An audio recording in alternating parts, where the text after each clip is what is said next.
أفلح من صلى على محمد وآل محمد.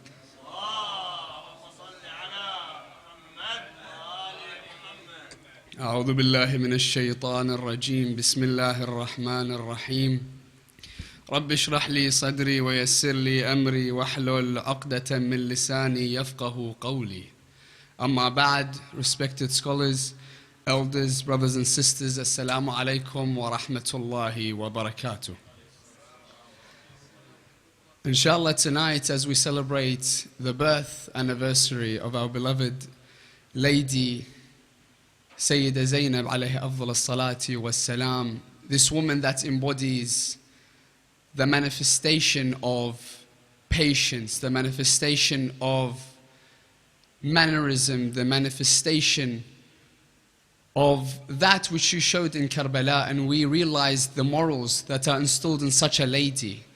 And we are yet to understand this character which is Sayeddah Zaynab. And there's yet to be learnt. However, we try to take tonight, inshallah, to realize how she became who she became. How Zaynab achieved this rank. What were the steps or the stepping stones into becoming this particular pulpit of perfection, which is Sayeddah Zaynab. And inshallah, tonight's topic will revolve around the idea of role models. Who to look up to, what to follow, what not to follow, inshallah. We'd want to look at Sayeddah Zaynab in 4 different aspects. The first, we'd like to look at the importance of having a role model and the importance of choosing your role models wisely. And what are the side effects of choosing wrong role models? On the second level, we'd like to look at the number 1 role model in Sayeddah Zaynab's life, which is Sayyidah Fatima alayhi afdal as-salati was-salam. On the third level, we want to see how that her father Ali ibn Abi Talib can be a role model to her. Because when we talk about Sayyidah Zaynab, many of the brothers might think that Sayyidah Zaynab is only a guidance for the ladies. Sayyidah Zaynab is only a beacon of light for the idea of hijab for the ladies. However, we will realize how much we are able to learn as men, to think to ourselves that would we stand that stance that Zaynab took? Because I guarantee myself that no way no one can actually stand that stance that Sayyidah Zaynab took. Not only in Karbala, but in the courtrooms of Ubaydullah ibn Ziyad and Yazid. Now let's look at the life of Sayyidah Zaynab. What is the importance of choosing a wise role model, brothers and sisters? Because nowadays when we look at it, on an average boy or a girl, we look at the posters that are hung in their room. Whether it be soccer players, whether it be pop stars, whatever it may be. People, you come for them and you say to them, for example, why is it that you look up to this particular person? Because when you look up to someone, that's the peak in which you can reach, isn't it? When you look up towards a pop star, you think, well, he is a pop star, he achieved fame committing haram, and they look up to them. Now, obviously, if you look up to someone that has haram, even if they think that they have good aspects, whether they give charity, whether they help people, look at their good aspects, not a problem, but don't look at them as a role model. Because if you look at them as a role model, you will look at their what? Their faults. Once you look at their faults, you begin to say to yourself that because my role model has these faults, then it's okay for myself to have these faults. That's why in other schools of Islam, or other schools of thought, in Islam, when they come forth and we say that this companion committed this particular act of haram, this particular companion committed this act of blasphemy, they reply with what? Do not judge them, for they are the companions. Then what if the companions, so-called, commit this particular act of treason? If the companions do this particular act of haram, then why is it that we begin to question these people that follow these particular ideologies? Obviously, if you follow someone, their faults, if you look up to them, will become yours. That's why Islam, the school of Ahlul Bayt, is the school of perfection. Because our role models is what? Our role models are infallible. Our role models are the Prophet of Islam. Our role models are Ali ibn Abi Talib, Fatima al-Zahra, Sayyidah Zaynab. Because they're infallible, you cannot question when you act in a way which displeases Allah, that you can come forth and say, well, my role models will act in such a manner. What's an example of this? Let's look at the examples of the people that lived in the life of the prophets, such as Salman.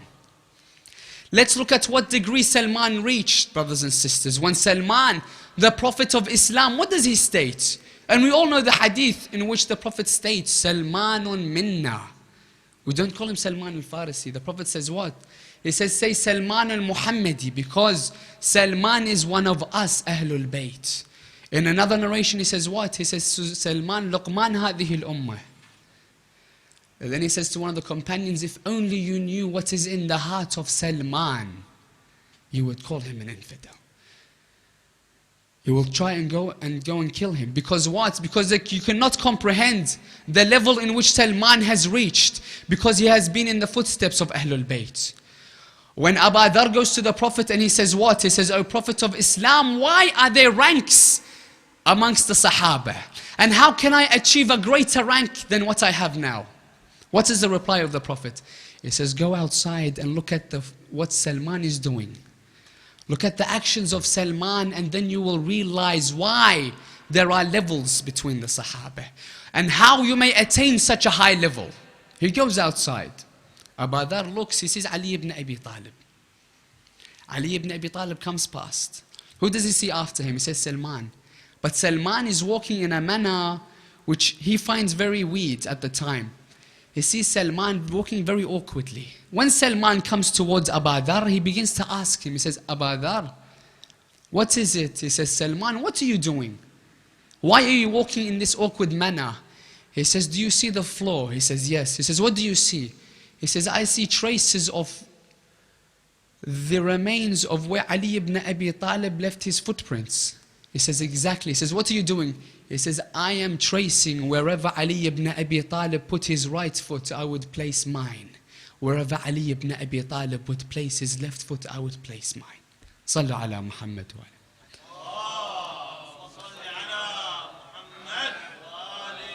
in a manner of what? Instilling the idea to follow their footsteps in another level altogether. Now someone may come forth and say that Salman was one of the Mu'ammareen, one of the old people, one of the oldest companions of the Prophet. What does it apply to us? I give you an example of another of the companions. I want to give an example of the smallest daughter of his. And what level, if this daughter can reach this level, then none of us here today have an excuse, brothers and sisters.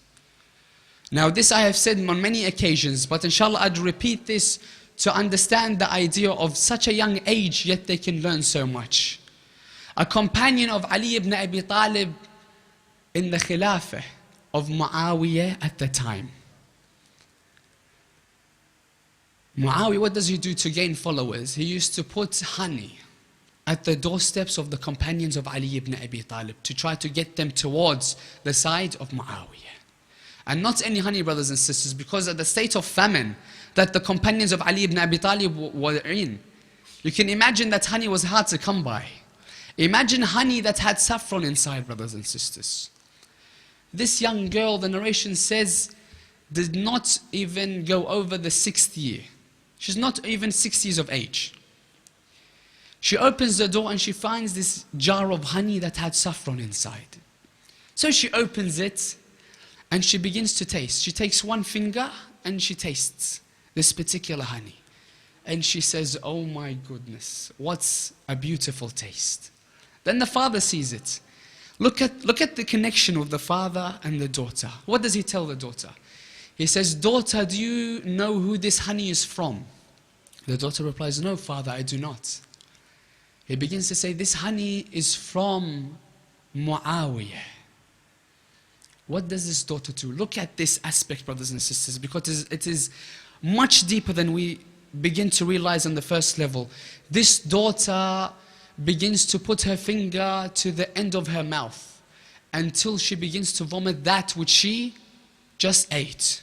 So all the honey is taken out of her system. All that is haram is taken out of her system. Then she turns her face towards Syria, towards Damascus.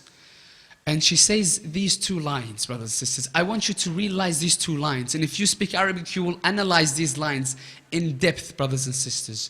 She looks towards Muawiyah and she says what? She says, oh Muawiyah, أبا العسل المزعفر يا ابن هند نبيع لك إيمانا ودينا فلا والله لا يكون ذاك ومولانا أمير المؤمنين.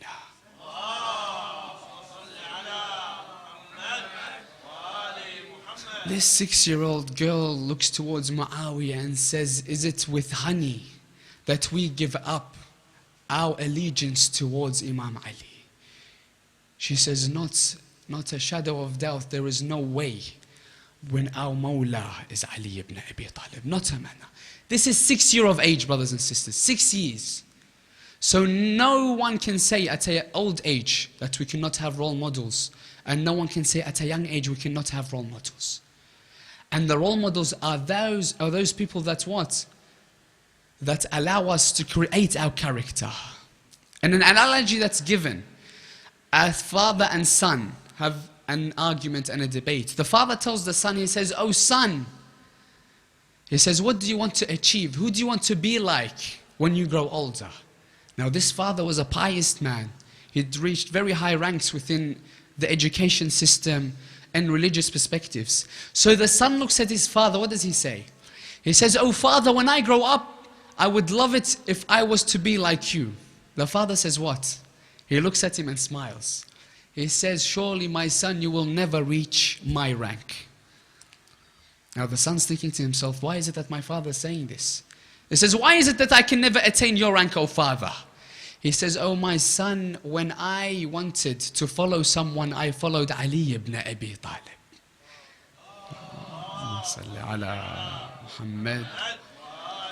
He says, and I fell short, and I am the man I am today. When you try to follow me as the end goal, surely you will even fall short of me. Giving you the idea that what?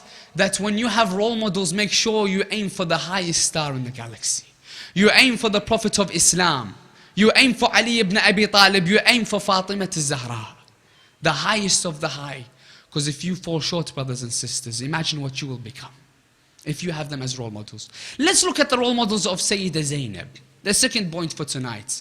The role models which were first and foremost the Lady of Light, Fatima al-Zahra. When she is growing up, brothers and sisters, imagine the mother that Fatima al-Zahra is. If the Prophet of Islam says that Fatima ummi abiha, imagine what kind of mother she was to her children. Imagine. When Fatima al-Zahra has in her midst Sayyidah Zaynab, and she begins to realize that Fatima al-Zahra would never miss night prayers. Does it surprise you that on the 11th of Muharram, after the tragedy of Karbala happened, that Sayyidah Zaynab, even though she was what? She was weak from all the calamities. And Imam Zayn al-Abidin narrates, he says, I saw my auntie Zaynab praying, but it wasn't her normal prayers. She wasn't up with her strength. She was on her knees on the floor. She was praying while she was seated. And I asked her, why is it that you do this, oh my auntie? And she says, I have no strength to stand.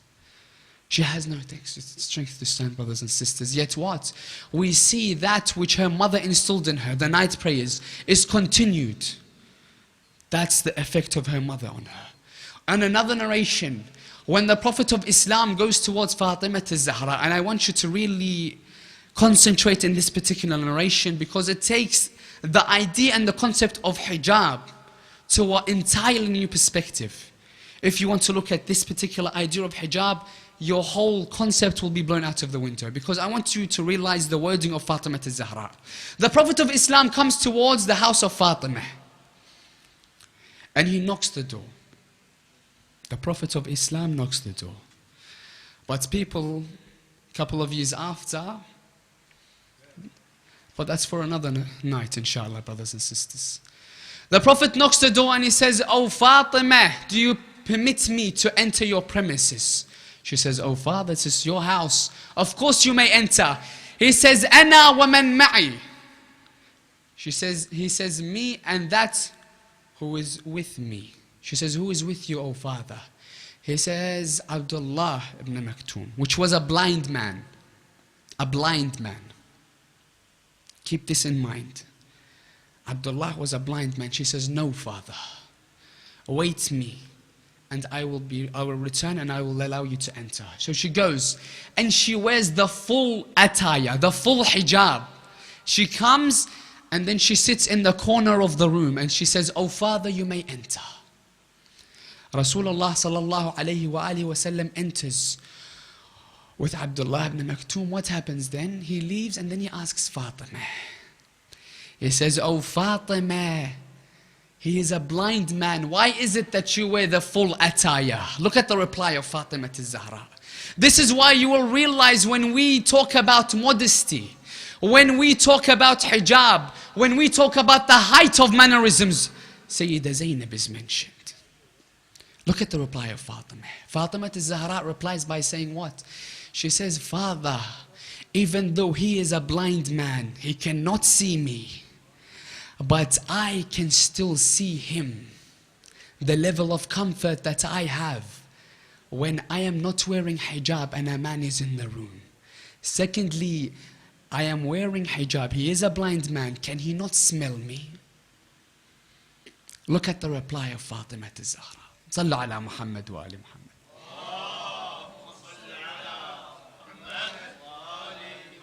Sayyidah Zaynab grew up in this atmosphere, brothers and sisters. At 4 years of age, in a narration, 4 years of age, when Fatima al-Zahra spoke out against the oppressors, when she went, and if anyone would like to go out and look at the Fadak, Khutbat al-Fadakiyya, if you want to go look at basically the speech of Fatima al-Zahra about the rights of Fadak, you will realize how long this particular speech is. Imagine one of the narrators for this speech was Sayyidah Zaynab at 4 years of age. 4 years of age, she remembers the speech of her mother in that particular stance. We find nowadays, you say, yes, we have children that are 5 years of age that know the whole Quran off by heart. But I ask you, how many times did they have to repeat it and repeat it and repeat it? Sayyidah Zaynab, once she hears her mother on the pulpit and she learns the entire speech. Imagine what kind of lady Sayyidah Zaynab was. Imagine why Imam Zayn al-Abidin refers to her as what? عالمة غير معلمة. A person that has what? Has intelligence, has the education, but was not educated. Meaning what? That her teacher was Allah subhanahu wa ta'ala. Imagine that, brothers and sisters. Her mother's side, I have a few more points, but inshallah we're running out of time. I want to move on. So we want to look at the final factor, which is the visionary. Sayyidah Zaynab and the vision that she had in Karbala. And we want to realize what kind of lady she was. In the reign of her father, what can a lady learn from her father? What can't she learn from Ali ibn Abi Talib is the question. When she is in the reign of Ali ibn Abi Talib, Ali takes her aside. Young age. And he tells her, oh Zaynab, look at Zaynab. He says, Zaynab, say one. She says one. Then she goes on and says, well done, my daughter. Now say two. Sayyidah Zaynab refuses. He says, Bunayya, say two. Again she refuses. Then Imam says what? He says, why is it, O Zaynab, you do not want to utter two? Look at the reply of Sayyidah Zaynab at this young age, and you'll begin to realize, and you begin to have salvation in your heart that says what? That now I know this lady, and the action that she had on the 10th of Muharram befits. She replies, oh father, how is it that the tongue that utters the oneness of God can utter the number two? Sallu ala Muhammad wa ala Muhammad.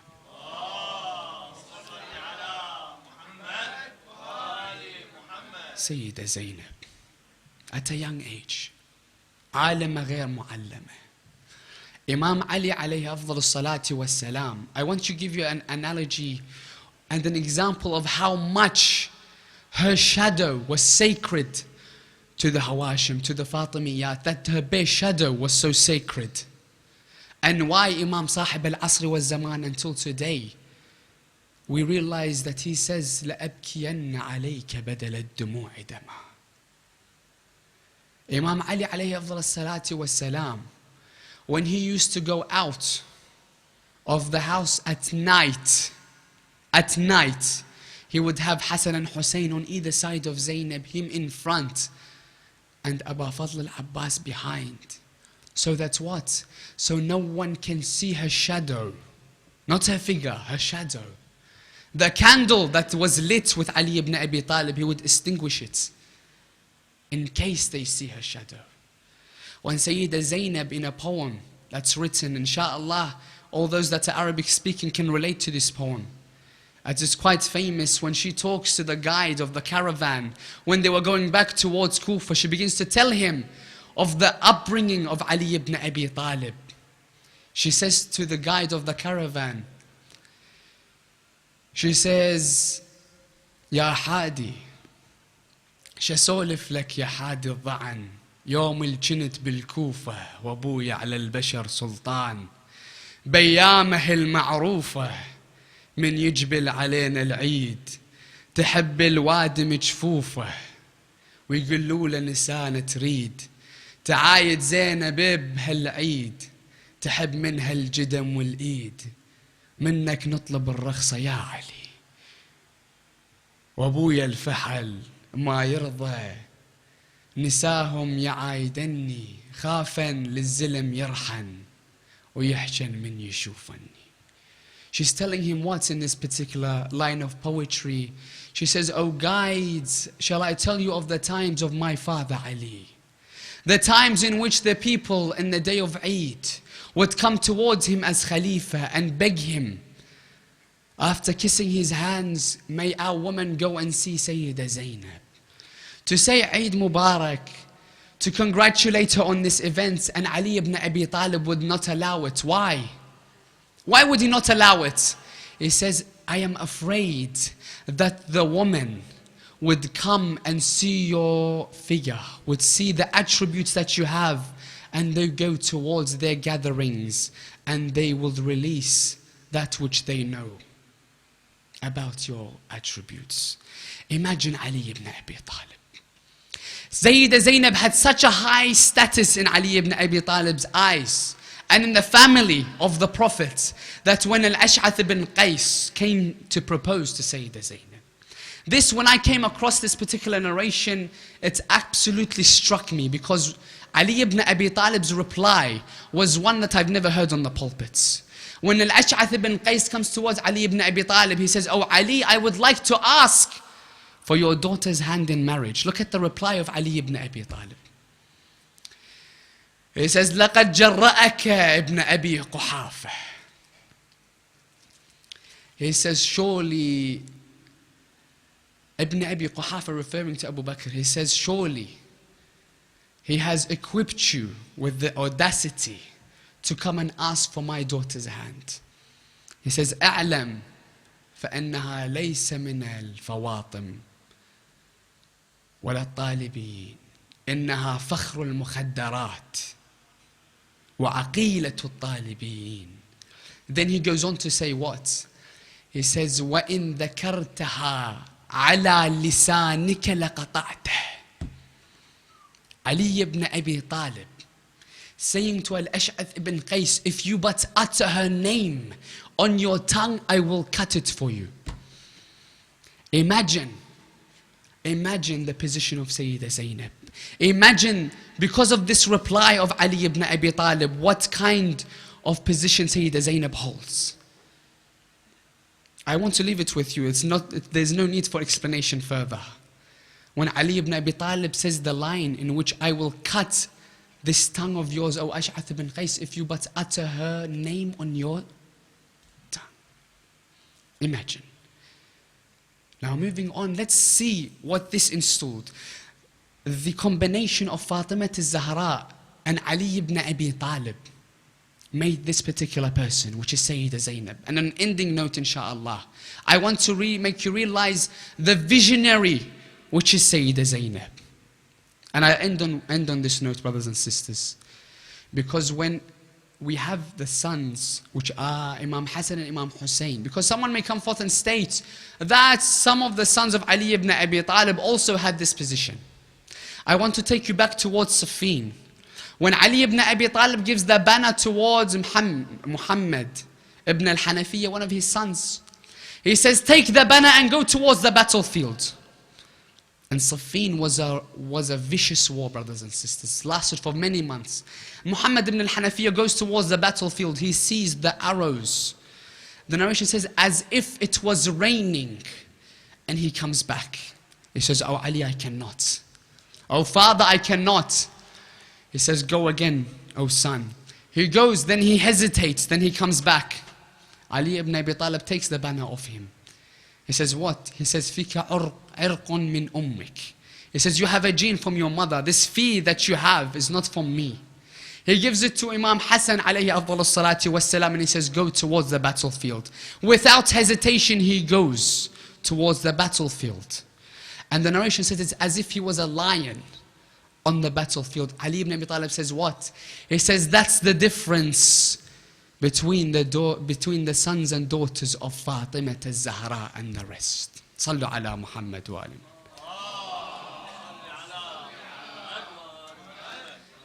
Now, how was Sayyidah Zaynab a visionary on the 10th of Muharram? She had her upbringing, she had her role models. How was she a visionary on the 10th of Muharram? How can we say that today, that Sayyidah Zaynab, all those years ago, 1436 years ago, had the vision that Ashura would be instilled today? How do we know this? Number one, we have the very famous hadith and the speech that she said, the sermon in which she says, and I stated in the start of the talk for tonight, فكد كيدك واسعى سعيك وناصب جهدك فوالله لا تمحو ذكرنا ولا تميت وحينا. Sayyidah Zaynab uses the name of Allah because the Ahlul Bayt, they never use the word of Allah. They never bring the word of Allah down except in important occasions. When she says, فَوَاللَّهِ لَا تَمْحُوا ذِكْرَنَا. Did she or did she not have a vision? Did she or did she not have a vision? In another narration, brothers and sisters, and this one I guarantee most of us here tonight have not heard of, have not come across, because I have only come across it only a couple of months ago. And when I read this, I began to realize that Sayyidah Zaynab is beyond comprehension. And the vision that she had was also beyond comprehension. She says to Imam Zayn al-Abidin, look at this particular line that she says, and then you'll begin to realize what Sayyidah Zaynab knew. She finds Imam Zayn al-Abidin in a state of sadness. That's very harsh on himself. And who wouldn't be after the calamity of Karbala? Look at what Sayyidah Zaynab says towards Imam Zayn al-Abidin. Analyze every single letter that she says. She says to Zayn al-Abidin, مَا لِي أَرَاكَ تَجُودُ بِنَفْسِكَ يَا بَقِيَّةَ أَهْلِي فَوَاللَّهِ إِنَّهُ عَهْدٌ مِّنَ اللَّهِ لِجَدِّكَ وَأَبِيكَ وَسَيُنصَبْ عَلَمٌ فِي الطَّفْ لِأَبِيكَ وَلَا يَجْتَمِعَنَّ أَئِمَّةَ الْكُفْرِ وَأَشْيَاعِ الضَّلَالِ عَلَى مَحْيِهِ وَتَطْمِيسِهِ فَلَا يَزْدَادَ إِلَّا عُلُوًّا. صلوا على محمد وآل محمد.